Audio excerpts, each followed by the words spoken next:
Today I'm happy to present a guest by the name of Breanne Felicella. Breanne Felicella has an online presence that provides insight, thought-provoking content, lifestyle and family visuals. But more than that, she really has you thinking about who you are, your personal boundaries, happiness levels, and so much more. Breanne is not only a digital leader with many thousands of followers on the Instagram platform and beyond, but is also a certified counselor and a coach that supports setting boundaries. Today I'm thrilled to present Breanne Felicella to the podcast, someone who is talking about taking care of oneself, something we must listen to. I welcome Breanne Felicella to Rachel Thexton Connects. So today I'm honored to have on the podcast a woman by the name of Breanne Felicella. You may know her from her online handle, which is Diary of a People Pleaser. She is also a certified counselor and a coach. And her content is very unique. There's a lot of content online, as we all know in the digital space, but Breanne, I think, speaks to people in a different way and in a way that hits them all differently and very personally. So, Breanne, I want to welcome you to Rachel Thexton Connects. Thank you. Thank you for having me. So, I wanted to start off by, I'm only going to mention your husband once on this, and I don't know if this ever kind of it would get to me because yeah, okay, good, okay. Because I wasn't even going to mention it at all, but I want to just do it once. So Guy Felicella has been on the podcast. He's known as an advocate in the the wellness space when it comes to harm reduction and recovery and the drug crisis that we're in currently. But that said, although Breanne is Guy Felicella's wife, she is Breanne Felicella.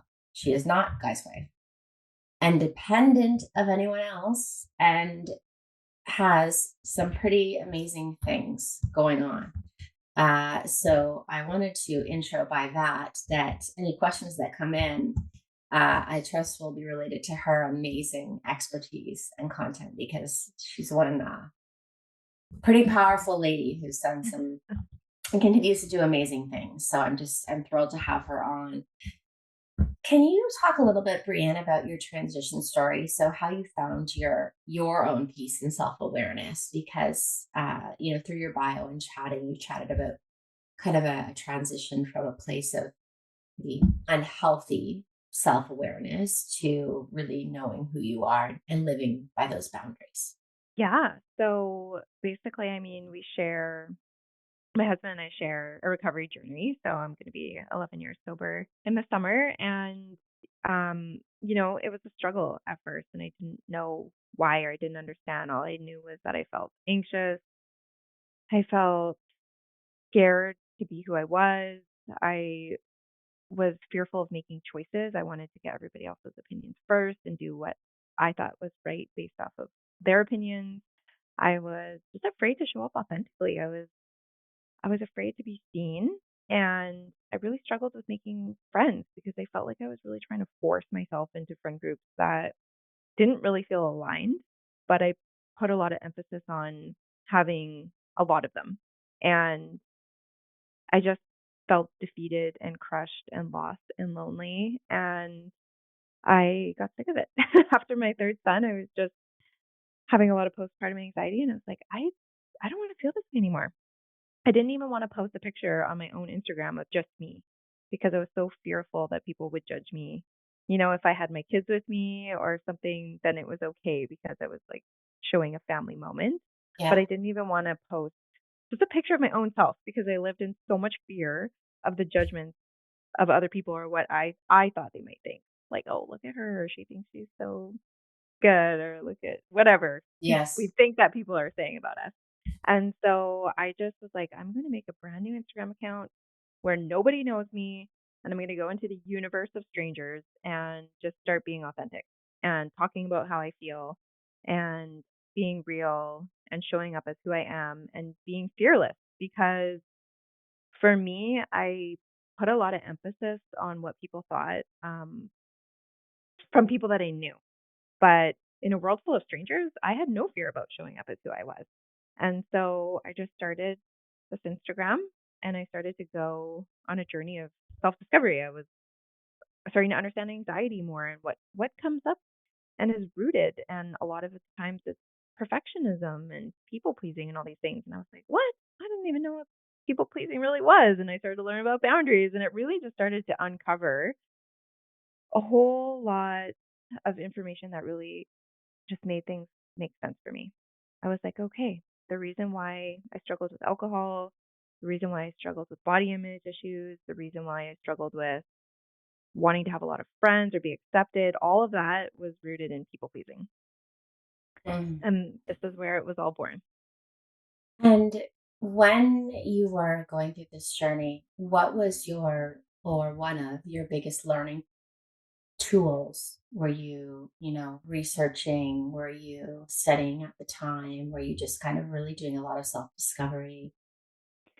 Yeah, I think I have, a gift in that I just love psychology. So for me, it's a passion, right? So once I start learning about stuff, I just get books on it and follow content online that taught me about it and just really I can't get enough. I want to learn more. And so that was really in my favor in terms of self-development and growth is that I was so passionate about it that I just learned at a really accelerated rate and was able to start implementing things into my life. And, one thing that's always been really important to me that if I'm going to talk the talk, then I have to walk the walk. So I could not sit behind a screen and encourage people to set boundaries and teach them how, but then shy away from them in my own life. I really had to start using my voice and setting boundaries and taking up space and getting really, really uncomfortable because it is very, very uncomfortable. Um, and through that, that's where the transformation happens. It doesn't Yeah. happen when we want to do it, when we have plans to do it, when we would like to do it. It happens when we actually force ourselves to be uncomfortable and sit in it and work through it. Yes, that is true. And I myself, as many people know, am in recovery, and a lot of that is sitting in some of those pieces of Mhm. pain and kind of just accepting them, and not just accepting them, but kind of figuring out where they're from, trying to address them. It's not Mhm. fun, that's for sure. No, Uh, no. but- And if you try to skirt around it, it's going to come back and it's going to nip you, and you're going to end up right back where you were. I don't Yeah. know if you agree. But you know what? I think for me, now it feels fun. Like when you get to the other side of it and you realize the type of growth that you get from it and the type of person that you get to become because of it and how your life changes for the better. When I look at my life now and the friends that I have in my corner and the things that I've created and the way that I feel internally, like for me now it's fun. When something comes up, when big scary trigger monster shows up, I wanna look at it. I wanna battle it. I wanna get through it because I know on the other side there's something way better. That's very cool. That's very cool. So you're there because I'm looking at your Instagram platform right now. 13.4 thousand followers. So Mhm. we call, we'd say a micro influencer is anything, Mhm. probably 5,000 or less. So you're far beyond that. And all I'm seeing is, well, I'm seeing a mix of advice and thoughts and thought provoking quotes, and a lot of pictures of you where you're putting yourself there as a very, this is me, Mhm. close up. It doesn't seem like a woman who has, who is you know, eh, self-conscious and not wanting to put her face in front of the world. So you can see that change visibly on your page. Mhm. That's really Yeah. interesting. Yeah. Okay. So I see one thing on your page here that I thought was interesting. Be kind, not nice. Yeah. Can you explain that? Yeah, I think that there's a lot of people, and I wanna say a vast majority of women in particular, that are sort of conditioned from a young age to be really nice, to be small, be palatable, to be accommodating. We want to be polite and not rude. You don't want to make anybody upset or angry, or you don't want to make anyone else feel uncomfortable. And through that conditioning, we are taught to lose our voice and to not set boundaries and to place other people's comfort above our own. And that is not what we want to be. We do not want to be that. We still want to be loving, caring, empathetic, compassionate. We still want to have all of those traits that make us good people in this world who help others, but not at the cost of ourselves. Yeah, that's a hard line. Mhm. There's a balance there, isn't there? Because yeah, that's a something maybe I'll have you on again to kind of go over more relationship stuff, but there's a fine line there between um all of the self-respect, the boundaries, and the things that are really vital for you as an individual and how you're treating others at the same time, especially those really close to you where you may have intimate relationships with, such as maybe a husband or a mother, a father, Mhm. Mhm. things like that. It's Yeah. quite interesting. I'd love your I'm perspective if you have any quick thoughts on that one. Yeah, you know what? I think that a lot of people pleasing and codependency really does stem from the caretaker. And a lot of the time they place their own comfort or their own needs as a priority over children sometimes. And we grow up to learn that in order to feel loved or to feel safe or to show that we love somebody, we need to sacrifice our own self or compromise our own needs to meet someone else's needs. And as you start to heal, you can start to learn that, you know, just because I'm uncomfortable in this situation and I don't want to put myself in this situation doesn't mean I care less about you. We're both allowed to have space in this relationship. I'm allowed to care for you and love you and respect you while also caring for and loving and respecting my own self and my own comfort and my own safety. I like that. I'm going to do some research of my own based on some of the things that you've said. You brought some things forward for me, so thank you. Good. No problem. So you have an extremely popular social media presence. What you've done by putting yourself out there into the world of the unknown has grown. So it's resonating with Mhm. people. Yeah. And so, Diary of a People Pleaser, if you do not follow, I highly encourage it. It only brings positivity and, thought provoking ideas, concepts into your day. If they're not relevant for you, I guarantee you the next one will be. And there's a lot of content out there. And I said this to Breanne earlier when we were struggling with technology recording. Breanne's content is I haven't seen anything else like it. And I'm in the digital space more than I'd like to be honest, due to what I do for a living. My question for you, Breanne, is well, first of all, I love the content very much. I think it's Mhm. fantastic. But my question for you is as a certified counselor and coach, you talk about self love. I think our Mhm. children, from what I've Mhm. discussed with your family in the past, are Yeah. aligned pretty much Yeah. almost the same age. So Yeah. it's not an easy time for us moms and working moms. And so I guess my question for you is when it comes to your practicing of counseling and coaching, would you want to do more of that if your children were, a little bit, maybe a little bit older, you had less of that caretaking role with them, or do you enjoy kind of the part-time piece of it and having that digital presence married with it? Yeah. So for me, motherhood is always first priority, and that's just for my own personal reasons. I have the utmost respect for my parents and their careers, but I spent my childhood in daycare and I did not like it. I just really wanted to be home. That's just my own personal I obviously respect their choices and what they did and what our life turned out to be, but when I look at my inner child, she did not want to be at daycare. She didn't want to be around a lot of strangers. She wanted to be in the comfort of her own home. Mhm. And that's just something that was really important for me personally to provide for my kids.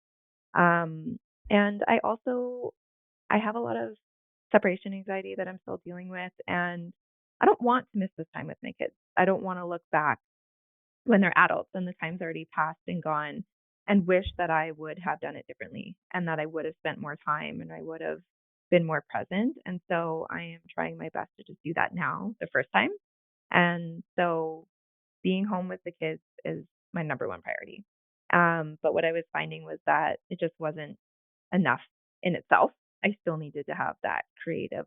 outlet. I still wanted to learn. I still wanted to grow.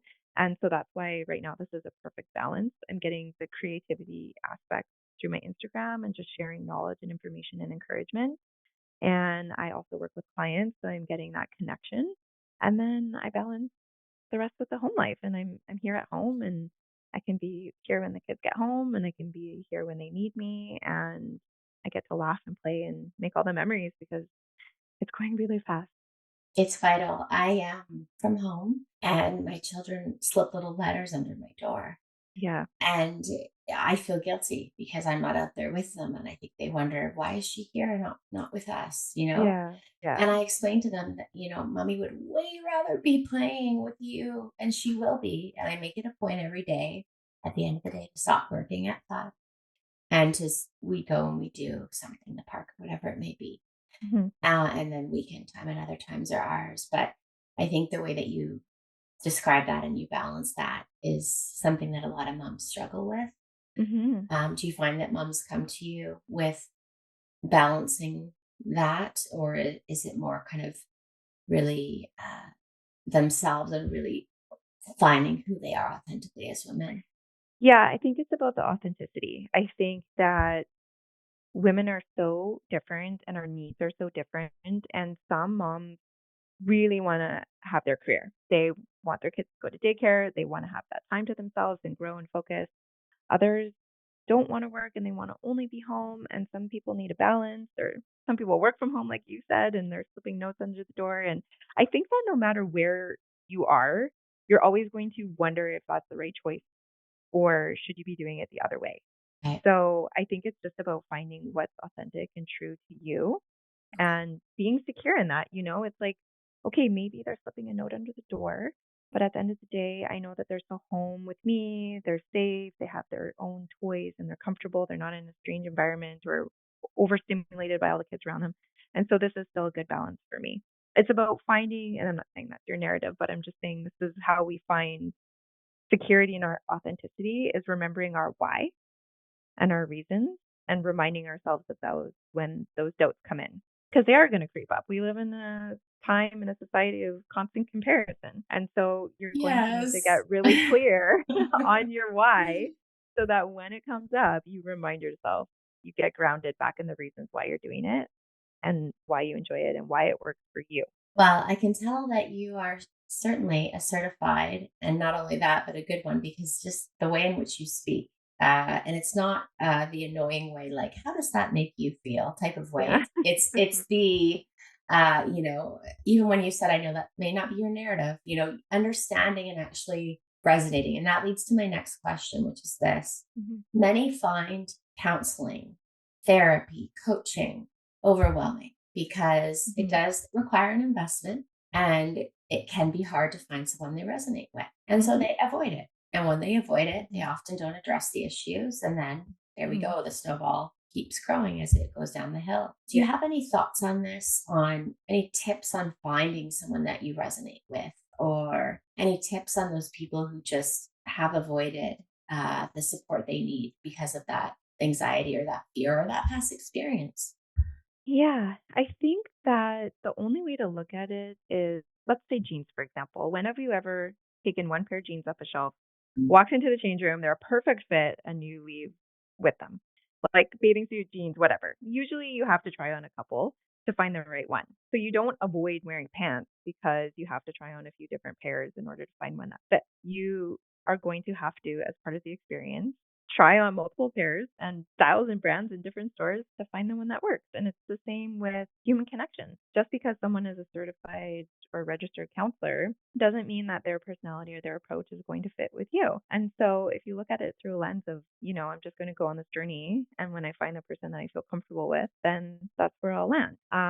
We can't always just write off a bad experience as the experience. Mhm. And I think that's a great point because I think that, well, I know that the support you'll get from a good counselor is a lot more important than a nice pair of jeans, Yeah, right? exactly. And it's like, how bad do you want to get better? Yeah, I think that's a great question. Yeah. And I think people get to the point where it's like, okay, it has to happen now. Yeah. Yeah. And so then you might have to just be a little uncomfortable while you navigate Some people land in an office and it's just the perfect fit. And some people it takes a couple. And that's just going to be part of the journey. But if you really want to get better, if you really want to heal, if you really want to stop feeling anxious or depressed or whatever it is that you're dealing with, then you'll have to go through that journey. Yeah, yeah. I'm sure that you can relate by not your own story, but by perhaps seeing or working with others that recovery and stopping substance misuse or using it for the wrong reasons or however we want to describe it, sub using substances for reasons that are more self-medicating Hmm. uh, can be they can be you can stop doing them, Hmm. yet you can still have a lot of the I don't want to say symptoms, but the reasons why you started Hmm. to self-medicate to begin with. So Hmm. you are in recovery because you're no longer using substances, which is fantastic. That's a great first part, but that's Hmm. vital Hmm. if you're in a dangerous place with substances. But you're still feeling depression. You're still feeling Hmm. self-loathing. So they don't necessarily, the drugs or the alcohol or whatever it may be that is your choice may stop, but you still may feel as though you're in that negative headspace. Hmm. So I think that's an important thing to think about. Is that something that you have thought much Yeah. about or spoken to? Yeah. It's my belief, and I know guys as well, is that therapy and most especially trauma therapy for a lot of people is absolutely vital in the recovery journey. Depending on who you are, sometimes just a program or a group of people aren't enough.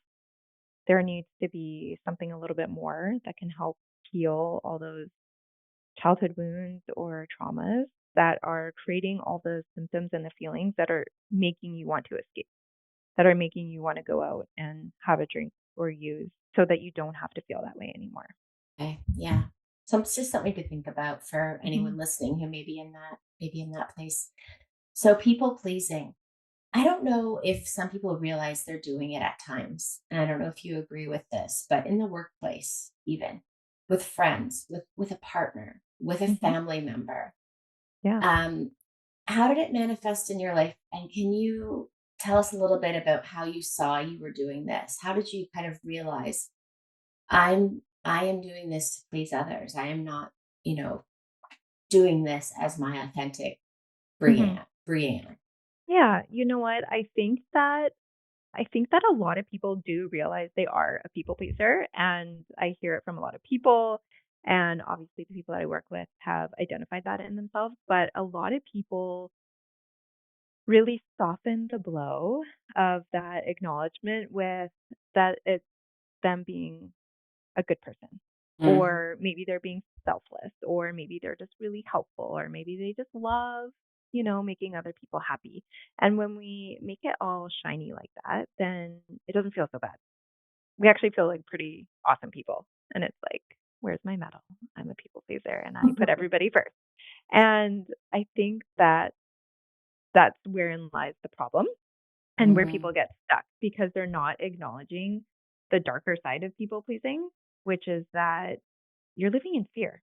You know, the reason why you don't say no or you overschedule yourself or you don't set a boundary or you let people walk all over you or disrespect you, it's not because you're just super nice and you want to make them happy. It's because you are afraid of something.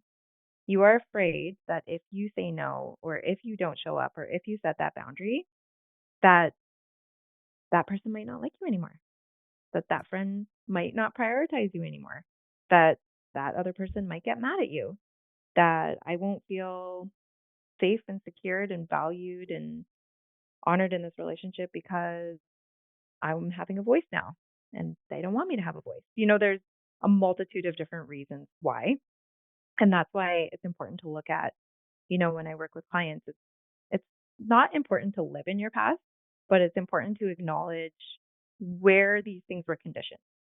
So, in what environments and relationships was the people pleasing conditioned? And what were you looking for in that circumstance?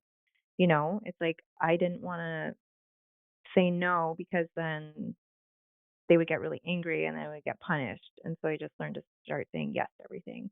Or every time I used my voice and said I didn't like that or I was uncomfortable, there was another voice that overpowered me and shut me down. And now I'm afraid to say that because it changes the dynamic of my relationship. Or I really want people to need me because when they need me, I feel wanted. And if they don't need me anymore, then maybe they won't want me anymore. And so we have to look at what is the reason why you're struggling to set a boundary? What's the reason why you're people pleasing? And it's not just because you're nice. Wow. Okay. Sorry. It's just that there's a lot here that I'm thinking about in my own life. Yeah. I'm going to make an admission here. I've asked Breanne to set up a session with me, and that it some of it is because of the workplace. And I have been a professional in PR for 23 years. I'm not good at a lot of things, but I'm very good at what I do, and I still find myself doing and saying and acting in ways in which I know are not the way that honor who I am as a professional and my Mhm. abilities. And so the reason I say that is that this is why I'm having some pauses is because this Brianne's content resonates with me and her expertise resonates with me. And so I look forward to getting some counsel on that. I've gotten better. I've gotten better. I've drawn some lines in the sand and I'm proud about that, but I want to move further forward with that. So, Brand, we're both mothers of young children, as Mhm. we've said, almost the same ages. Uh, my little guy, 6, the most brilliant, amazing little one in the world, but has ADHD. Mhm. No, but there. He just has ADHD, Mhm. and he can be challenging, Mhm. and but it's more challenging for him. Imagine how he feels if Mhm. I feel the way I feel, and his daddy feels the way he feels. Uh, and my thoughts are always, how do I instill confidence and self love in my kids? Because that is what I didn't have, Mhm. and why I ended up in some places where I wish I had not. Mhm. Any thoughts, advice on instilling self love and confidence Mhm. in our children? Yeah. The first thing I do with my kids, and again, you know what? It's like throwing spaghetti at the wall, right? It's like when you're a parent, you're just going to try to do everything you can, and it might stick and it might not. And for us, we have young kids, and we're yet to know if it's going to be successful. So take this with a grain of salt. But I'll just tell you what I do in my own life is that I teach my kids that other people's reactions and feelings are not their responsibility. So they themselves have a responsibility to be kind, to be respectful, to be inclusive, to be a good friend. But other people's feelings or reactions are not their responsibility. So, let's say, for example, my daughter was having a birthday party, and there's one friend that gets a little bit jealous of the other friends and kind of leaves herself out and really sits off to the side. And that was hard for my daughter. She's empathetic, she has a big heart, and she felt really sad that her friend was, you know, Mhm. excluding herself and sitting out. And, she went over and asked her to join, did everything she could to make her feel comfortable and safe. She still didn't want to. So at that point is where I'm teaching her you can't control other people and what they do and their feelings, and you're also not responsible for that. You've included her, you've been kind, you've been empathetic, you've tried to talk to her, and she is still at that point making her own choices. And that's not your responsibility anymore. You're not a bad person or a bad friend. You can still go and enjoy yourself. Everybody carries their own backpack. Everybody has their own responsibilities, everybody's own responsibility to manage their emotions and how they're feeling. And it's not yours. You have your own backpack. And so, really want to teach them that autonomy of what's theirs. And even as a parent, it's like my emotions are not your responsibility. And if I'm feeling frustrated right now or if I get angry, that's not your fault. That's my job to manage and control. Right. And just really teaching them because I know for a lot of people pleasers, they feel responsible for the way other people feel. And Yeah. so a big part of my job is to let them know that they are not. Okay. That's good advice. I think it takes some time to put into practice, but I think that it's excellent advice. So thank you Yeah. for answering that. By Yeah. the way, Brian had absolutely no idea what I was going to ask her today. And I usually provide my guests with a guide, and it did not get to her due to moving and technology. So she's doing a great job just answering questions as they're thrown at her like Well, fastballs. I also wanted to say that, I really encourage my kids to set boundaries at this age too. So I teach them, I don't know if your kids are experiencing this, but my kids, they're in elementary school and it starts young, right? There's conflict in I friendships. There's people that don't treat you respectfully. There's leaving you out, keeping secrets, whatever it is. And I'm really starting to teach them to set boundaries in that you can't treat me that way. You can't speak to me that way. You can't do that to me. And using their voice in that way and, giving their friends an opportunity to hear them and to change that behavior and what that might look like if they don't. You really have to start to look at, is this a friend that you want to have in your life? Do you want to have friends that hurt your feelings, tell secrets about you, don't respect, when you say to please stop, all of these kinds of things. And I really encourage them to start to look at these friendships and how they feel in those friendships. Like, this is how you would love to feel in a friendship. You want to feel safe. You want to feel like it's based on honesty. You want to feel like you're included. You want to feel that it's consistent. You don't want to go to school one day and it's like they're your best friend, and then the next day you go to school and they're not talking to you. That doesn't feel good. That evokes some anxiety. And so, how are you feeling in that friendship? And is that something that you want for yourself? You can't tell kids what to do. Obviously, we know that. And they'll probably do the opposite of whatever you tell them, anyways. But it's really starting to give them the tools to look at, they got to piece it together themselves. And so you give them the information, ask them the questions, ask them to tune into how they're feeling. And ultimately, they'll make their own choice. But hopefully, all these little seeds that you're planting now will grow into something larger as they continue to mature. Mm, I like that. Yeah, and you're right about you can't control them, but I think that you are planting those seeds, Hmm. and they will grow in time, and especially in spending more time with you or whoever their caretaker may be, the more seeds you plant, the Yeah. more chances you have of, beautiful garden, right? Hmm. Um, and I don't know about you, but I didn't have that kind of support as a child. And I think that our kids are at a big advantage having that. Um, it sounds like you had parents who cared about you very much, but it's just what you need. It's what the child needs, Hmm. and sometimes Yeah. parents can do what they can do. They do Yeah. their best, right? Absolutely. And sometimes it's just unspoken. Sometimes as parents, maybe you don't think you need to talk about it. Maybe you don't think it's happening in their life. A lot of times parents, I think, wait for their kids to come to them with things. And I think that a lot of times that doesn't actually happen. They No. internalize a lot or hold it in or take social cues based off of their friends for the right answers. And so I really like to just ask thought provoking questions just to see where they're at and to start those conversations too. So I think that's a big takeaway for myself is that I don't want to wait for them to come to me. I want to just throw things out and just start conversations. Well, yeah, I mean, that's a good point. We as adults don't often start conversations we should about issues. So, and Hmm. then we expect little ones to. So that's a great point. Social media. So our kids have something that we never had as a Mm. challenge, and that is social media. And I've heard Hmm. horror stories about, Hmm. social media and, its effect on little ones. And we've seen Hmm. stories in the news, and, we can be as strict as we are. And I'll tell you, I'm very, very strict about that with my kids for Hmm. sure. Yeah. But, we can't control them and we can't control their activity 24/7, especially as Hmm. they get older. It can be pretty toxic. We're Hmm. looking at worlds that aren't real. We're looking at the best of someone's day, if it is even, a good part of their day, or if it's just perhaps a manufactured part, Hmm. which gives, a younger mind the idea, even sometimes our older, mature minds, Hmm. or mature, I should say, sorry, Yeah. minds, that our life is really not that great and everyone else's is wonderful because we're Hmm. seeing the highlight reel, right? Yep. Yep. Pretty toxic. Thoughts on this? As I said before, our social media is a part of my work, but I would Yeah. consume a lot less if I could, and I Hmm. choose the positive, Yeah. like such as your platform, Yeah. versus some of that I consume, which are good, but that I don't need to have in my day. Hmm.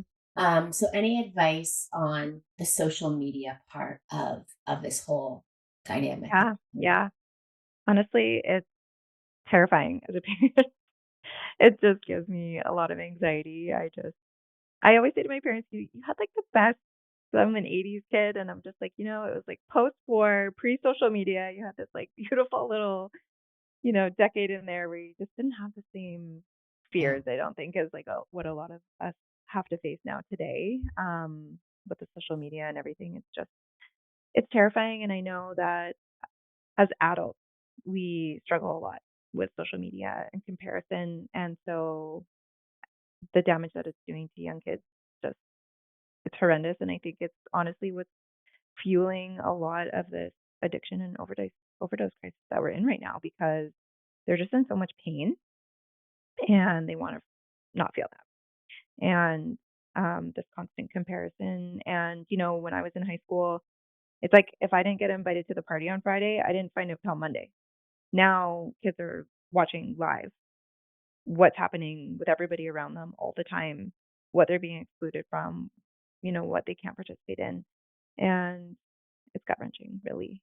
So the only thing I try to do with my clients now and what I hope that people can try to do with their kids is just instill that self worth comes from the inside. So a lot of times, when we start to evaluate our self worth, we start to notice that we put a lot of external factors into it. So it's like, how many friends do I have? What does my body look like? What kind of job do I have? How much money do I make? What does my house look like? What kind of car do I drive? How many vacations am I taking my kids on? It's all these external factors that really drive our worth and our value and what makes us, you know, quote unquote successful. Yeah. And what if all of that was taken away? What if you lost your job? What if that friend group just decided to oust you? What if you gained some weight? What if all of these things just disappeared? What are you left with? You're left with yourself. And so it's like, what makes you worthy and valuable as a person from the inside that other people can't take away? So that's a journey for everybody to go on in their own way. But, for me, I'm like, okay, I have a loving heart. I love helping people. I'm generous and compassionate. I'm playful and fun and silly and I like to, be a big kid. I love to bake. People say this nice thing about me. You really have to start pulling all the traits and attributes that you have internally and building your self-worth on those because no one's going to take that away from me. Yeah. No, that's something that I think that we struggle with is we can't imagine ourselves independently. We can only imagine ourselves with those that we rely on, and maybe it's a healthy relationship. In that case, it may still not be okay. I don't know. Brandon, I feel like I could talk for hours with a million questions. So Yeah. maybe we'll have to schedule something else that's focused on, a niche area because I think people Yeah. will want to know a lot more about different areas. But um, really good advice. As your, how long have you had your account as Diary of a People Pleaser? Do you remember? Yeah. My youngest is going to be turning 4. So about 4 years this summer. Okay. Yeah. So in those 4 years, what would you say? And I know that you may not be able to identify one. So let's just say what is one of the most rewarding experiences that you've had since you've had the online presence? Honestly, it's just the messages that I get from people just saying thank you. I just really needed to hear that, or I didn't know that. Now I know that now, or you're teaching me so much. My goal has always been to help and to connect. And I just think back to just what I needed to hear at certain times in my life that I didn't know. And I want to just educate the next generation coming up so that they don't have to feel a lot of things that we're feeling. I want to provide free information for people that are not able to maybe go to counseling or get coaching or for whatever reason. Um, I just want to do everything I can in my part to just be a part of healing. Beautiful. Yeah. It's a great a great answer. Have you been media trained? No. No, it's a very, I'm just kidding. It's a very, very good answer. Thank you for that.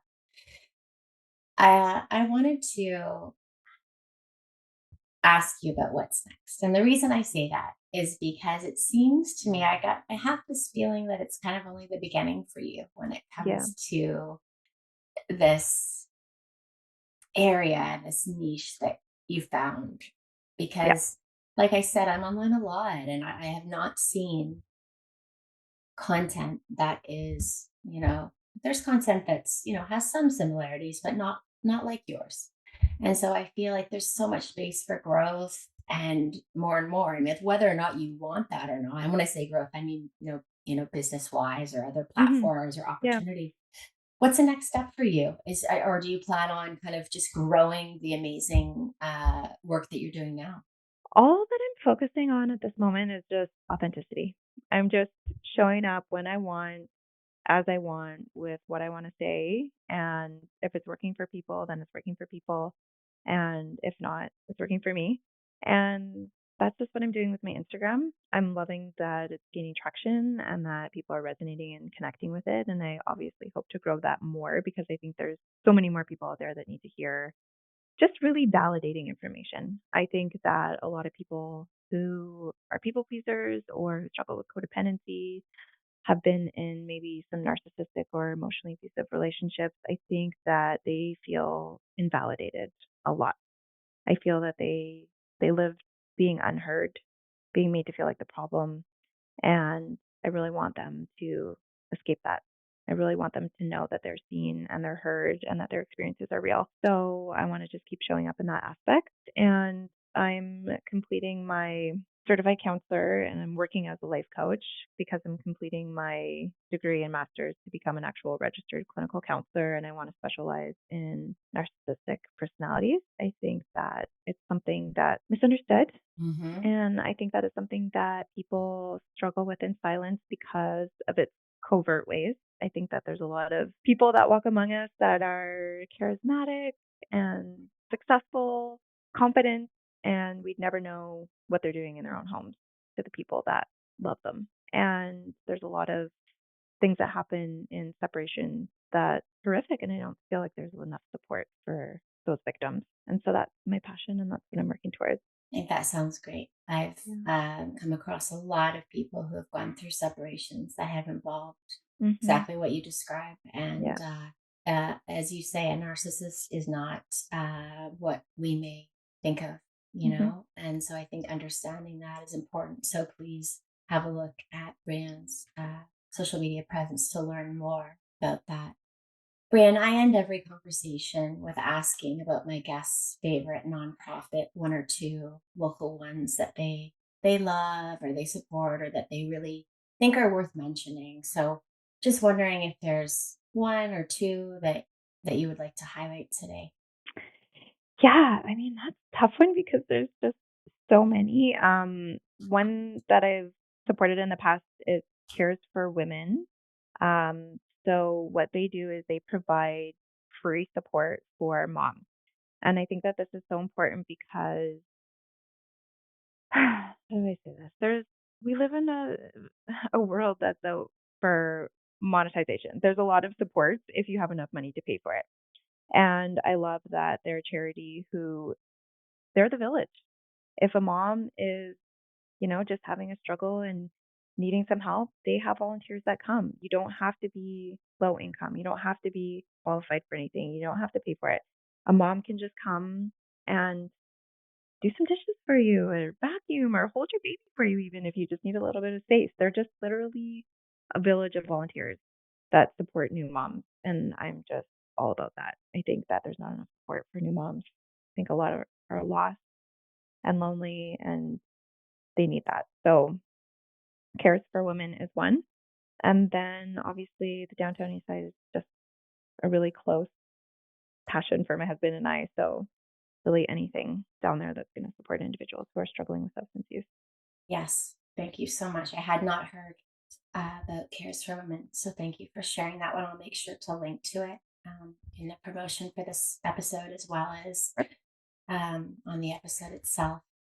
Um, Breanne, I'd like to thank you for being here today, for sharing what you have. I would love to ask you so many more questions, but we don't have all the time in the world, and I kept Breanne waiting with my technology problems, and she was very kind and patient. So thank you so much for taking the time to chat today. And I think what you have shared will resonate with a lot of people. And think of it this way, even if it resonates with one. Mm-hmm. That's how I always think of Yep, things with absolutely. advocacy work or whatever it is that you're Mm-hmm. working towards. I want to remind people that on Instagram, Breanne Felicella is at Diary of a People Pleaser, and then with an underscore afterwards. Her Instagram account is what I would recommend as her primary platform. Would you agree, Breanne?